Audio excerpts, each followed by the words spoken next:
जनता party के जिले के अध्यक्ष आदरणीय प्रकाश अस्थाना जी से आग्रह है, भारतीय जनता पार्टी के नेता और नगर निगम के उप महापौर डॉक्टर लाल बाबू जी से आग्रह है, भारतीय जनता पार्टी के पूर्व जिला अध्यक्ष पंडित चंद्रकिशोर मिश्रा जी से आग्रह है कि आप अपने शहीद विजय सिंह के प्रति श्रद्धा पुष्प चढ़ाकर श्रद्धांजलि अर्पित कर रहे हैं।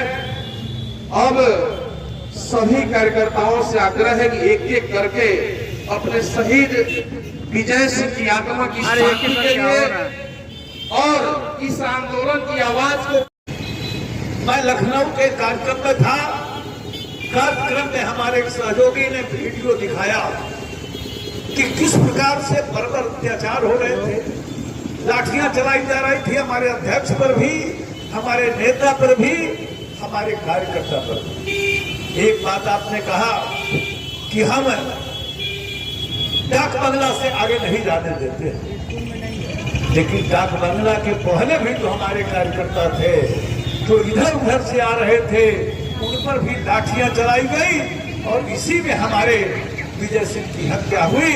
और इसके खिलाफ आज पूरे बिहार में हम धरना दे रहे हैं, हम श्रद्धांजलि अर्पित कर रहे हैं। और इतना ही नहीं, तो हमारी मांग है, पहली मांग तो यह है कि आपने कहा था कि 10 लाख को हम नौकरी देंगे, सरकारी नौकरी देंगे। ये आपने ऐलान किया था कि हम शपथ लेते ही पहले कैबिनेट में इस काम को करेंगे।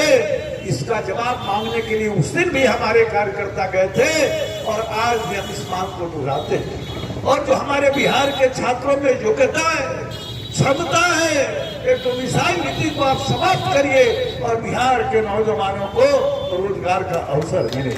और जो शिक्षक हमारे इतने दिनों से पढ़ा रहे हैं, उनकी योग्यता को मान्यता दीजिए, उनको राज्यकर्मी का मान्यता दीजिए।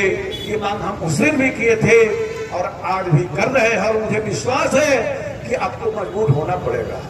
कोई भी शासक जब जन विरोधी काम करता है और जन आक्रोश का प्रकटीकरण होता है तो निश्चित रूप से उस सत्ता का विनाश निश्चित है। तो मुझे पूरा विश्वास है कि आपका विनाश निश्चित है।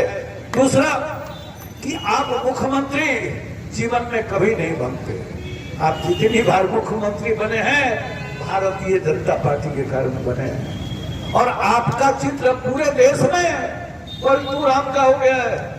आपके गठबंधन के एक नेता ने मोबाइल पर संदेश दिया कि बताओ देश के लोगों कि देश में सबसे अविश्वसनीय नेता कौन है। ये बात हम लोग के पार्टी के लोगों ने नहीं पूछा था। आरजेडी के एक एमएलसी अपने मोबाइल पर कि बताओ देश के लोगों इस देश में कौन सबसे अविश्वसनीय नेता है, अविश्वसनीय नेता है। तो देश भर के लोगों ने कहा कि एक नंबर का विश्वसनीय नेता यदि इस देश में है तो उसका नाम नीतीश कुमार है। अब आप पर किसी को भरोसा नहीं। आज हमारी टीम पटना आई है, यहाँ से लौटेगी, कल रिपोर्ट देगी। अब जब रिपोर्ट आएगा तो हम आगे का कार्यक्रम तय करेंगे।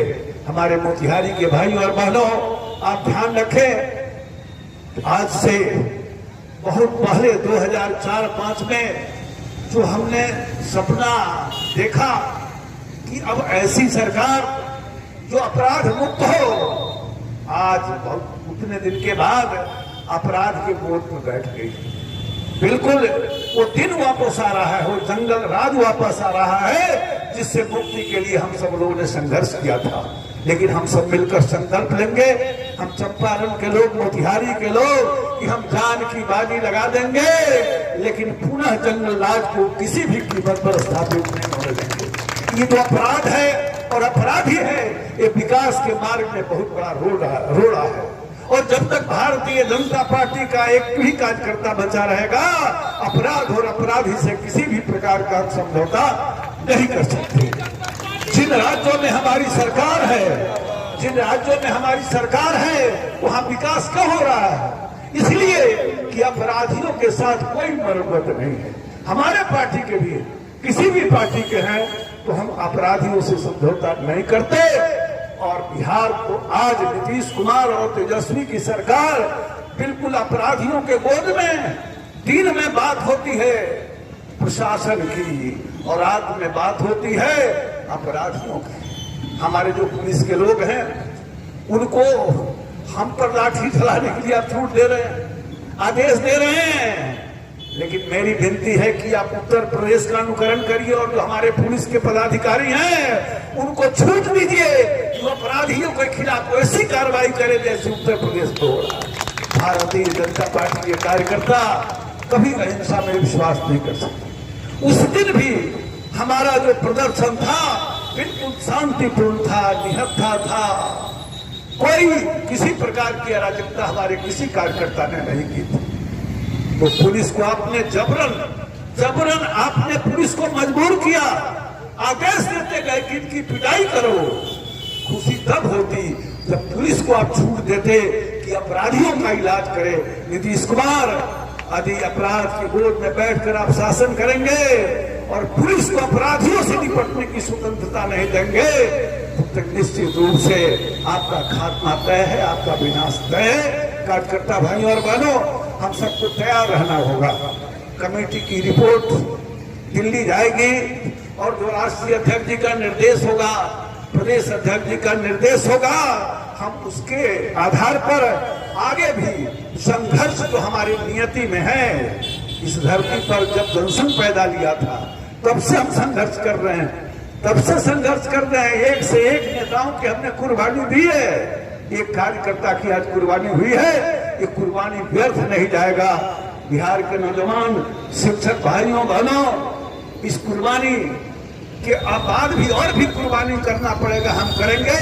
लेकिन आप नौजवानों को, आप शिक्षकों को आपका हक दिलाकर ही हम दम लेंगे।